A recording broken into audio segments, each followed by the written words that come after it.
Banana.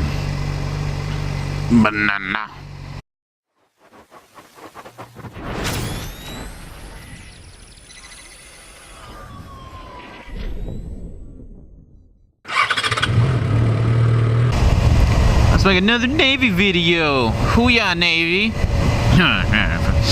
But I guess not necessarily Navy, military in general, and it'll be a very relatable one, I guess, for like spouses or boyfriends, girlfriends, sisters, brothers, whatever.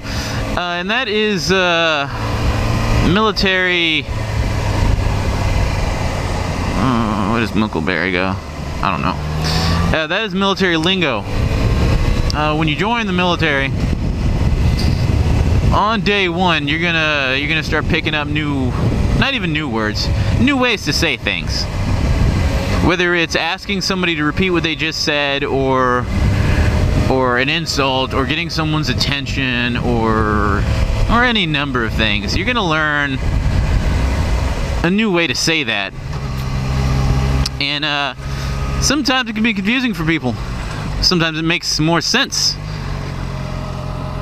The first thing you'll notice when you go to boot camp in the Navy is nobody's going to call you guy. Well, everybody's going to call you guy. They're not going to call you, they're not going to say dude. They're probably not going to say your name. Yeah, actually, you'll never hear your name in boot camp unless you're talking to each other or you're being referenced in the third person. That is the only time you're going to hear your name. Otherwise, you're going to be guy. I don't know if they call girls guy or gal or whatever. I wasn't around any girls in boot camp. But yeah, there's just going to be guy. And that is going to get old so fast. You're just going to be making fun of those people, but that's what you're going to hear. And as I mentioned, the way to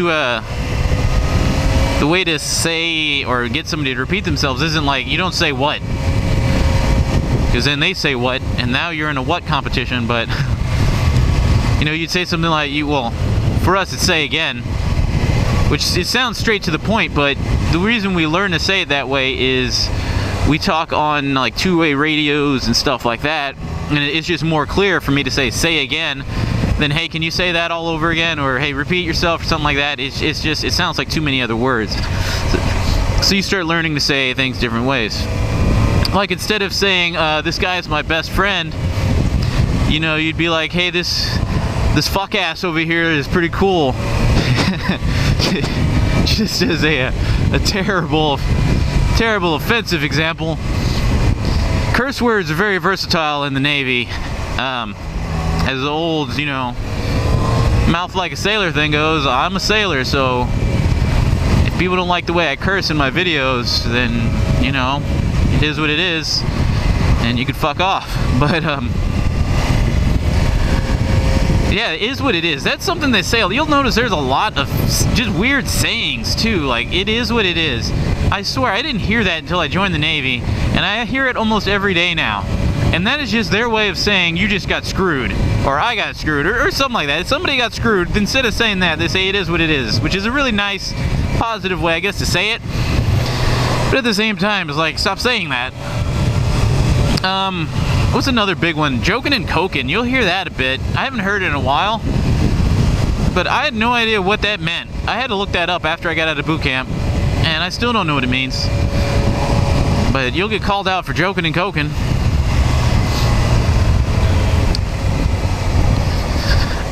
There's the obvious ones. If I'm out in the street, or I'm at a store, I'm in the mall, something like that, anybody I speak to in there that's not in uniform that I don't know personally is either a sir or a ma'am. And while, parents teach you that as well to respond that way, it really gets hammered in the Navy. And the reason for that is because you don't know who you're talking to. And that's why we do it, is because we don't know who you are. If it's just a random person, I probably should have went towards the fairgrounds there. But if it's just a random person and maybe I'm in uniform and you're not, you might be an officer. I don't know that. So instead of speaking to you commonly, I think the term would be, sir, ma'am, automatically, no matter what, no matter who it is. You could be the cashier. and you know, I'm still gonna say that just in case. There's a lot of cover your ass procedures in the military that you take, especially with speaking. Like, you never say sorry. I mean, we do in, like, the crew will say that now to each other, but generally in boot camp, if you say sorry to somebody, you're just setting yourself up for trouble. Like, don't ever, please don't ever say sorry at least not in boot camp. Because if you say sorry, like just sorry instead of I am sorry, even if you say I am sorry, you're still setting yourself up. And I'm gonna try to turn around here to get back to that fairground area.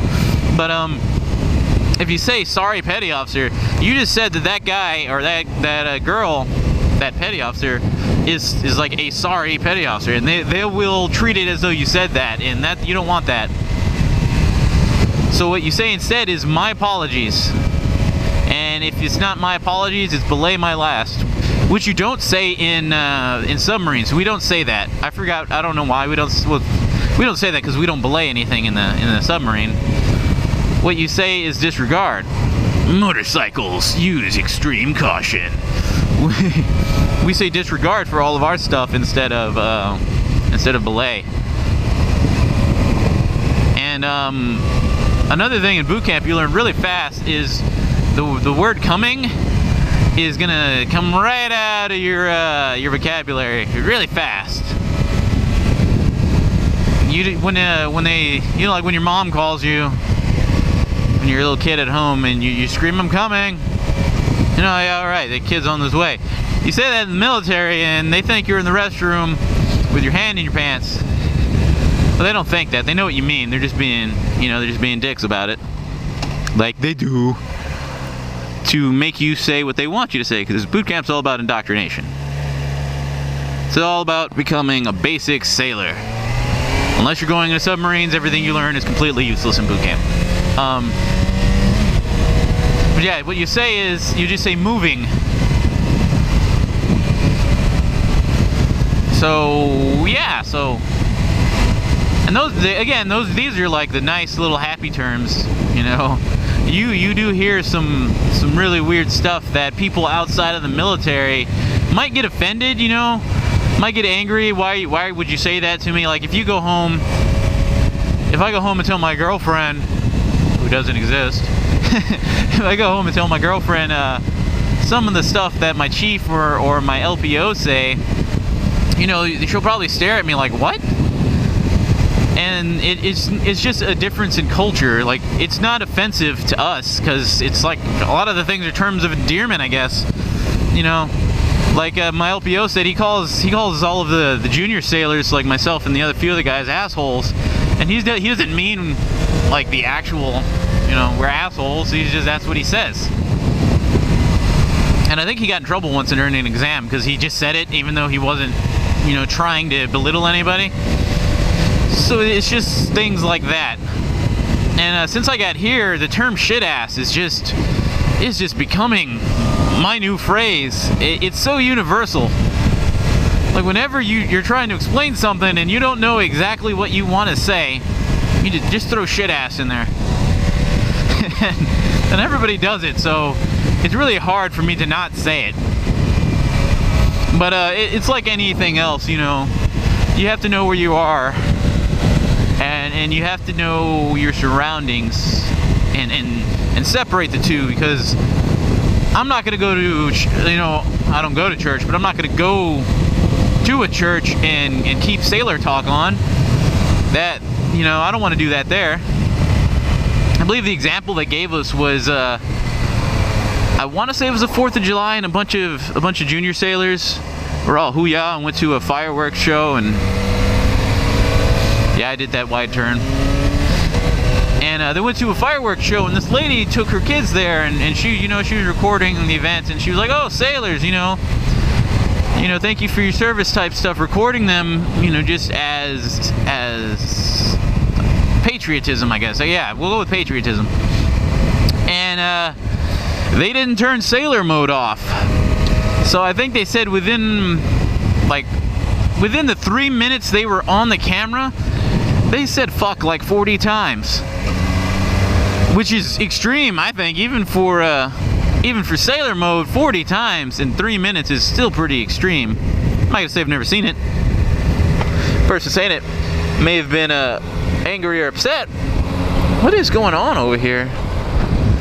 I have some kind of event that I wasn't invited to. But yeah, you just have to know when it's... Did you just roll that stop, young lady? When it's time to turn that kind of talk off.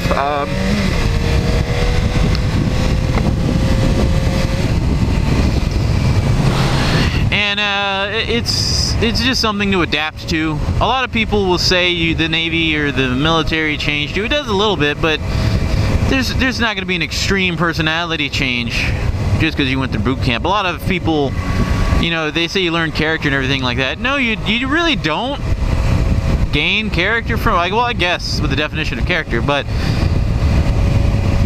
the way I see it is you're not actually practicing these things that people talk about you learning and whatnot as much as you are reacting. That is just the way you react now. Like an example, yesterday was Halloween and we were going through a building and my buddy was just screwing around when we went through because you have to show an ID to get in. And he said trick or treat to the guy he showed his ID to. And the guy was like, "Who said that?" And he just ran. He bolted. He ran through the turnstiles and was running away, and the guy was holding up a piece of candy. So his reaction to somebody saying "who said that" was to leave, to run, which I completely agree with him. But yeah, it's just small differences like that. Oh, that's not even a small difference. Well, yeah, that's a small difference. Those are the things people say, you know, you build character. So me saying "sir," "ma'am," speaking properly when I talk to civilians, or it's not me trying to be respectful to you. As terrible as I'm making that sound, it's not me trying to be respectful. It's me covering my ass. It is me not knowing who you are. Because if I knew who you were, I'd probably just, you know, just be casual with you. Hey, what's up? What's going on? You know, or joke around with you more. But in times of reactions, it's always going to be proper. As far as civilian interaction goes, though, I mean, if I know where I'm at, it's still not going to be extreme. It's still, you know when to turn off sailor mode. But it's just not quite the same.